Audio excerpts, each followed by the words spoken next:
You're listening to BQN. Assimilate the audio.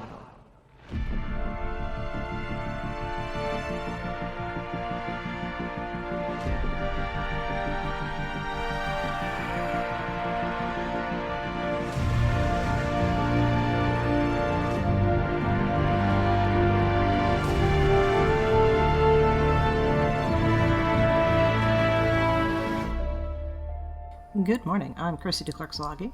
And I'm Jason Szilagyi with today's Caffeinated History with the Szilagyis on the BQN Podcast Collective.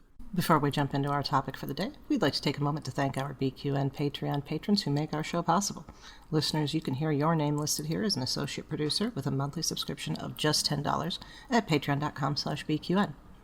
And with a monthly Patreon subscription of $5 or more, you can join our Meetings of the Hive Mind on the second Saturday of each month.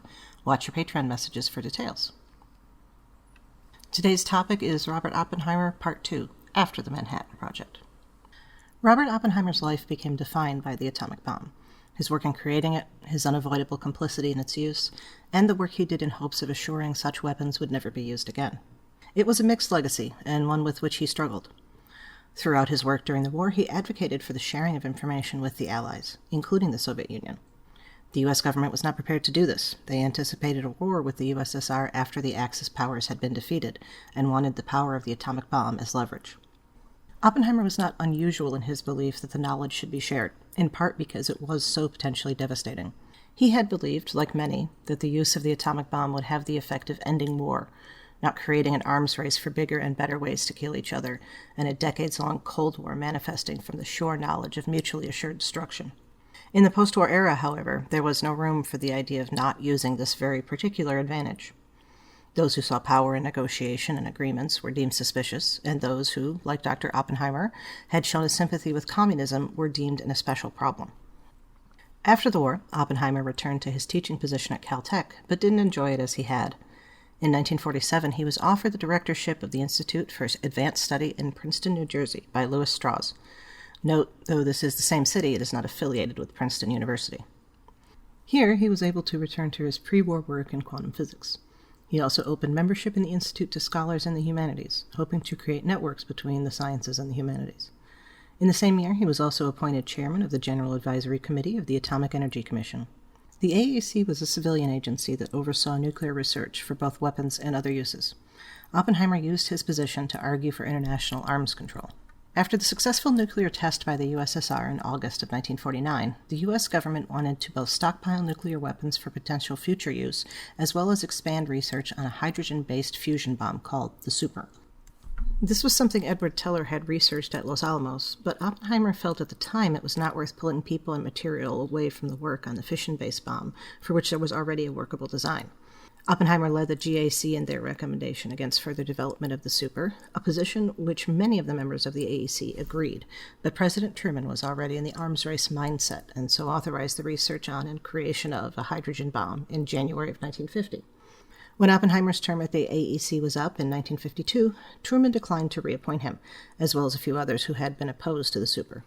By this time, a workable model for the hydrogen bomb had been created and the first tests were being planned. Oppenheimer went from the GAC to the State Department Panel of Consultants on Disarmament, which met through 1952 and issued recommendations against H-bomb testing and in favor of greater openness with the American public, and thereby the world, about nuclear programs. In early 1953, the newly inaugurated Eisenhower administration agreed with the sharing more, but limited, information.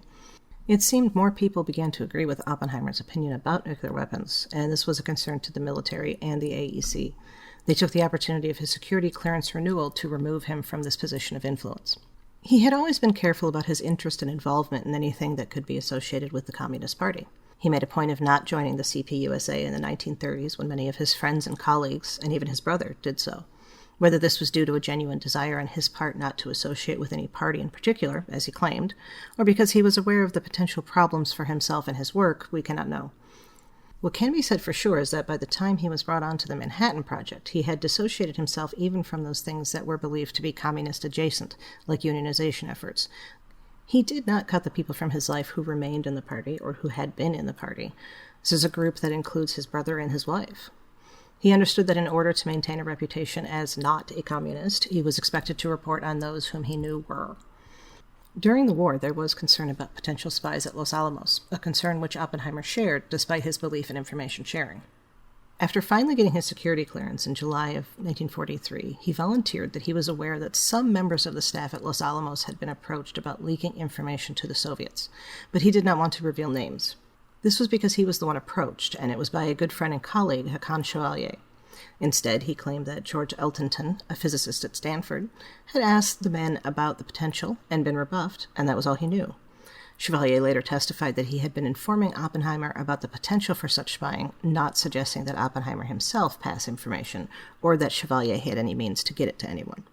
This is how Oppenheimer presented the conversation, and may very well be how it was meant and understood. Whatever the motivations of those involved, these events became known as the Chevalier incident and were a key point used against him in the 1954 hearings. Also used against him in those hearings was his 1945 testimony in front of HwtS about his association with the CPUSA in the 1930s and his knowledge about his own students who were party members. In December of 1953, Oppenheimer heard from Strauss that his security clearance had been pulled due to concerns raised in a letter to FBI Director Herbert Hoover by the former executive of the Congressional Joint Committee on Atomic Energy, William Borden. In this letter, Borden claimed, quote, "More probably than not, J. Robert Oppenheimer is an agent of the Soviet Union." Oppenheimer refused to resign and appealed the ruling, leading to a security hearing in April and May of 1954. In that proceeding, he was confronted with transcripts of recordings of his various conversations from the previous 2 decades, including the different conversations regarding the Chevalier incident. He and his defense team were prevented from seeing most of the information used by those conducting the hearing on the basis they did not have the needed security clearances. People who had been involved with the Manhattan Project were called to testify, and many of those expressed their belief that there was no way Oppenheimer could ever have been disloyal to the United States. Some, like General Groves, said he was a loyal citizen, but that his associations would prevent him from being classified under the contemporary rules of the 1950s. Many of his colleagues from the project, Caltech, UC Berkeley, and the Institute for Advanced Studies said that not only was he loyal, but also not a security risk. Edward Teller gave mixed testimony, saying he didn't doubt Oppenheimer's loyalty, but he also did not trust him with classified materials. In the end, his clearance was revoked, meaning he could no longer work with the Atomic Energy Commission. He continued to run the Institute for Advanced Study, as well as write and give lectures on the need for greater communication across borders by scientists, and advocating for arms control. In the last decade of his life, Oppenheimer received many awards, advocated for by his colleagues and others in the scientific community who wanted to assure his scientific work was recognized over his political reputation. He was made a member of the French Legion of Honor in 1957, a member of the Royal Society of London in 1962, and was given the Enrico Fermi Award by the Kennedy administration on the recommendation of Edward Teller, though it was Lyndon Johnson who presented it to him after Kennedy's assassination. He was diagnosed with throat cancer in 1965, the result of a lifetime of heavy smoking, though no one can know how much his work on the Manhattan Project also contributed to it. J. Robert Oppenheimer died on the 18th of February in 1967. Recent research has confirmed that Oppenheimer was, indeed, a loyal citizen. KGB records made available after the collapse of the USSR show that repeated attempts were made to recruit him and all failed. And he even removed people from the project whom he believed were involved in these attempts. In December of 2022, the revocation of his security clearance was removed by Secretary of Energy Jennifer Granholm in recognition that its removal was a political act and should never have happened in the first place. Thank you for listening. We'd also like to thank our History with the Szilagys Patreon patrons, Ed Chinevere, Laura Dahl, Kris Hill, and Susan Capuzzi-De Clerck. Their contributions help us to have the time to research and write what you're hearing. You can help us just like they do with a monthly subscription at patreon.com/historywiththeszilagys. Also, thank you to Mark White for the awesome show art and Zach Tripp for the wonderful closing music. Please subscribe in your favorite podcast player, and don't forget to rate and review us there as well. And while you're at it, check out the rest of the great shows on the BQN Collective. We'd love to hear what you think. If you'd like to reach out, you can find our network on Twitter at BQN Podcasts, and this podcast in particular at History Szilagyi. You can also talk about any and all of the BQN podcasts in our Facebook group, the BQN Collective.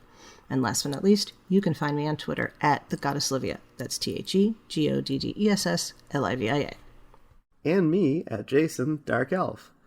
We'd love to hear topic suggestions. What would you like to learn on Caffeinated History?